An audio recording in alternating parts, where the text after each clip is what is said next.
हुई थी और जिस संबंध में हमने हमारे एवीपी के स्टाफ के इंचार्ज थे हमारे सब इंस्पेक्टर धर्मवीर, और उनको भी इस चीज़ का जिम्मा सौंपा हुआ था कि इन चीज़ों को हम ट्रेस करें ताकि पब्लिक में हमारा विश्वास बने और उनका जो चोरी का सामान हो बरामद हो। तो हमें काफ़ी टाइम से सूचना थी, टीम लगी हुई थी, अपने गुप्त सूत्रों से भी इनको टीमें थी और टेक्निकल सपोर्ट भी उन्होंने हासिल किया। और कल रात को इनको सूचना मिली कि ढाणी गार्डन जो अग्रवाल रोड पे है वहाँ से एक चोर है नीरज, जो कि फरमाना खास गांव का रहने वाला मैम के पास से, और पहले से काफ़ी वारदातों में वो संलिप्त रहा है। वो चोरी की मोटरसाइकिल और चोरी के आभूषणों के साथ अग्रवाल रोड से आ रहा है। तो इन्होंने अपनी टीम बनाई है, टीम बना के उसको रेड करके काबू किया। काबू करने के बाद से उसके पास एक प्लेटिना चोरी की मोटरसाइकिल मिली है, जो कि चिमनी गांव से चोरी कर रखी थी उसने। उसके अलावा उसके पास कुछ आभूषण मिले जो कि अलग अलग वारदातों में चोरी किए हुए थे। उसको जब गहनता से और पूछताछ की गई तो उसने ये कबूल किया कि 28-29 जुलाई की रात को हमारे थाना बरवाड़ा क्षेत्र के गांव बनभोरी में 3-4 घरों में जो लगातार एक ही रात को चोरियां हुई थी, एक बड़ी वारदात थी, जिसमें एक घर से 21 लाख के करीब आभूषण से, दूसरे घर से भी 21 लाख के करीब आभूषण व नगद का सामान था, और एक घर से मोटरसाइकिल भी चोरी थी। तो उन वारदातों को भी इसने कबूल किया।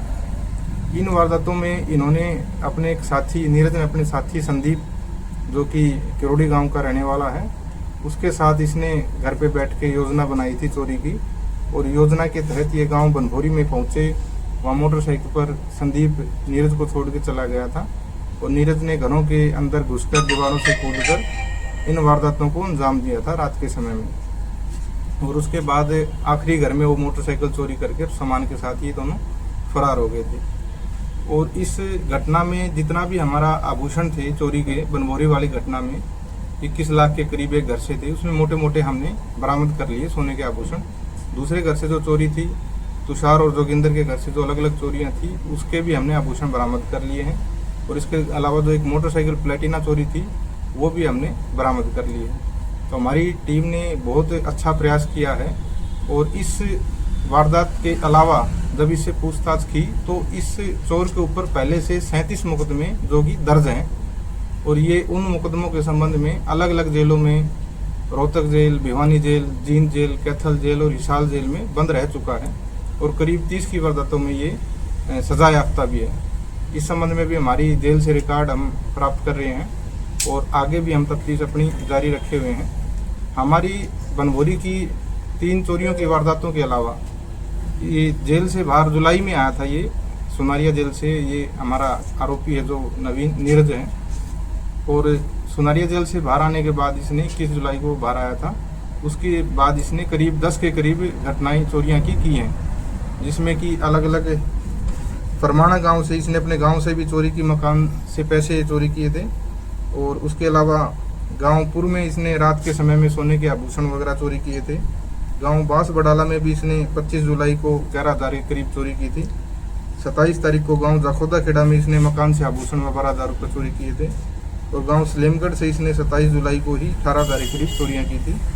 27 जुलाई को ही इसने किरतान गांव से मकान में सोने के आभूषण व मोटरसाइकिल भी चोरी की थी। 29 जुलाई को इसने गांव बनभोरी में फिर 3-4 घरों में वारदातें की थी जो हमारे क्षेत्र में थी। इसके अलावा इसने 3 अगस्त को भी गांव चिमनी में एक मकान में सोने के आभूषण में मोटरसाइकिल चोरी किए हैं। 4 अगस्त को भी इसने गांव रानीला में आभूषण वगैरह चोरी किए हैं। तो ये बहुत ही वांटेड अपराधी था, जो आदतन अपराधी था। इसकी चोरी करने की आदत भी एक निराली थी। ये कई बार एक घर में चोरी करके नहीं भागता था। इसकी क्या रणनीति थी, ये कई बार लगातार कई घरों में और लगातार चोरियां करता था। तो ऐसा है जो हमारे समाज के लिए बहुत खतरा है। इस टाइप के अपराधी हैं और इनके ऊपर लगाम लगाना और अंकुश लगाना हमारा कर्तव्य बनता है। और इसी वजह से हमने अपने उच्च अधिकारियों के दिशा निर्देश प्राप्त करके हमारे सब इंस्पेक्टर धर्मवीर के नेतृत्व में टीम बना के बहुत अच्छा ये काम किया है, और जिससे कि आगे होने वाली चोरियों में काफ़ी हद तक अब सुधार आएगा। और आगे और क्या क्या चोरियां की है और बाहर के जिलों में जो चोरियां की है उनसे भी हम संपर्क करके उनकी वारदातों को भी हम ट्रेस करवा रहे हैं। और इसके अलावा पब्लिक से मेरी अपील है कि आप भी अपने घरों में जैसे सो जाते हैं तो आप भी सचेत रहें, अलर्ट रहें थोड़ा सा, और जैसे ही आपको कोई सूचना, कोई ऐसी इन्फॉर्मेशन मिलती है तो उसको तुरंत हमारे साथ, हमारे कंट्रोल रूम पे या हमारे नंबर पे या SHO के नंबर पे उसको साझा करें, ताकि समय रहते हम भी मुस्तैदी के साथ चोरों को पकड़ सकें। Thank you. नमस्कार, आप देख रहे हैं देश का बढ़ता चैनल SP लाइव न्यूज़ सहज प्रभा समाचार। आप हमारे चैनल को सब्सक्राइब करें, वीडियो को लाइक करें, शेयर करें और कमेंट करना न भूलें। देश की ताज़ा तरीन खबरों के लिए जुड़े रहें हमारे साथ। आपका सहयोग ही हमारी ताकत है। Thank you.